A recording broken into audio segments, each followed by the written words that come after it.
A família como base, não como prisão. Há uma frase que atravessa gerações e que, apesar de repetida a exaustão, poucos homens realmente param para examinar: a família é a base da sociedade. É fácil concordar com ela em tese, ao mesmo tempo, viver de um jeito que a contradiz na prática. Porque uma coisa é reconhecer o valor da família como instituição, outra, bem diferente, é entender o papel específico que um homem deve exercer dentro dela para que essa base seja, de fato, sólida, e não apenas um conjunto de pessoas morando sob o mesmo teto, presas por obrigação ou hábito. Nas últimas décadas, o discurso público sobre família mudou de forma acelerada. Estruturas que antes eram consideradas óbvias passaram a ser questionadas, redesenhadas, às vezes descartadas. Isso não é necessariamente ruim, sociedades evoluem, e nem toda a tradição do passado merece ser preservada apenas por ser antiga.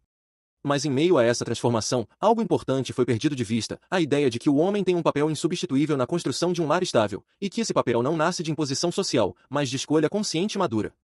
O erro comum é pensar a família apenas pela lente do sacrifício. Cresce-se ouvindo que ser pai, ser marido, é abrir mão de si mesmo em nome dos outros.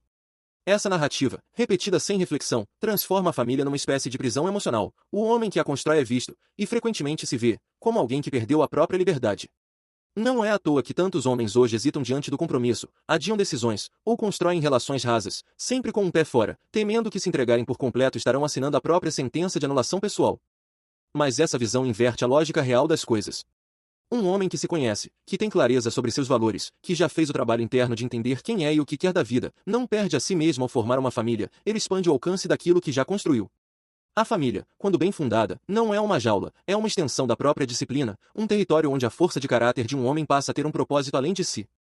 Aqui entra um ponto central, que a filosofia estoica compreendeu com clareza séculos atrás: o valor de algo não está no que ele nos dá automaticamente, mas na relação que estabelecemos com ele. Um lar não sustenta um homem sustenta um lar. Essa inversão de perspectiva muda tudo.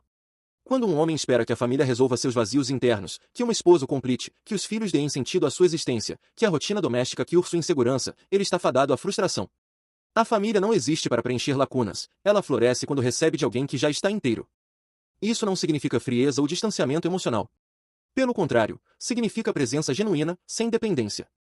Um homem emocionalmente autossuficiente consegue amar sem se afogar, apoiar sem se perder, participar da vida da família sem terceirizar sua identidade para ela. É esse tipo de presença, estável, previsível, madura, que cria segurança real dentro de casa.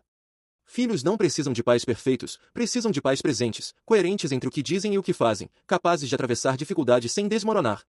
Há também uma dimensão prática, quase esquecida no debate contemporâneo. A família funciona melhor quando existe divisão clara de papéis, não por rigidez ideológica, mas por eficiência e respeito mútuo às diferenças naturais entre homens e mulheres. Isso não é uma afirmação de superioridade de um sexo sobre o outro, é reconhecimento de que forças distintas, quando bem combinadas, produzem um resultado mais forte do que a tentativa de tornar todos intercambiáveis. Um homem que assume com naturalidade sua função de provedor, protetor e referência de estabilidade não está oprimindo ninguém, está ocupando o espaço que, historicamente e biologicamente, sustenta o equilíbrio do lar. O problema é que muitos homens de hoje cresceram sem exemplos claros disso. Pais ausentes, física ou emocionalmente, deixaram uma geração inteira sem modelo de referência. E na ausência de modelo, resta a improvisação, ou pior, a imitação de padrões disfuncionais, sejam eles de dominação vazia ou de submissão excessiva.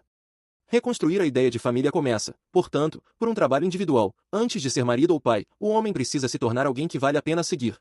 Isso exige disciplina, autoconhecimento, controle emocional e uma boa dose da virtude que os estoicos tanto valorizavam, a capacidade de agir com integridade mesmo quando ninguém está observando. Vale lembrar que compromisso não é o mesmo que dependência cega ou entrega irrestrita de si mesmo. Um homem consciente entra em uma família mantendo seu próprio eixo, seus objetivos pessoais, sua disciplina física e mental, seus círculos de amizade, seu senso de propósito individual. A família mais saudável não é aquela em que o homem se dissolve completamente nas necessidades dos outros, mas aquela em que ele permanece inteiro, e por isso mesmo tem mais para oferecer.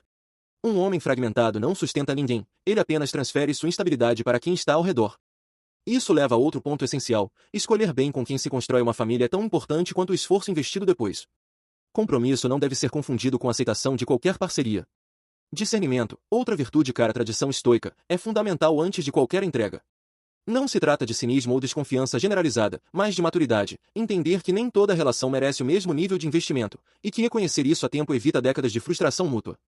No fim, a família continua sendo, para a maioria dos homens, uma das experiências mais significativas que a vida pode oferecer, não porque resolve todos os problemas, mas porque oferece um espaço de propósito compartilhado, de continuidade, de algo maior do que a própria existência individual.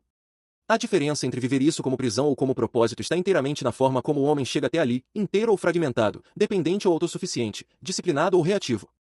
A família não precisa de homens perfeitos. Precisa de homens que já fizeram as pazes consigo mesmos antes de tentar construir algo com outra pessoa. É esse trabalho interno, silencioso, constante, muitas vezes solitário, que transforma um lar de obrigação em um lar de escolha renovada todos os dias.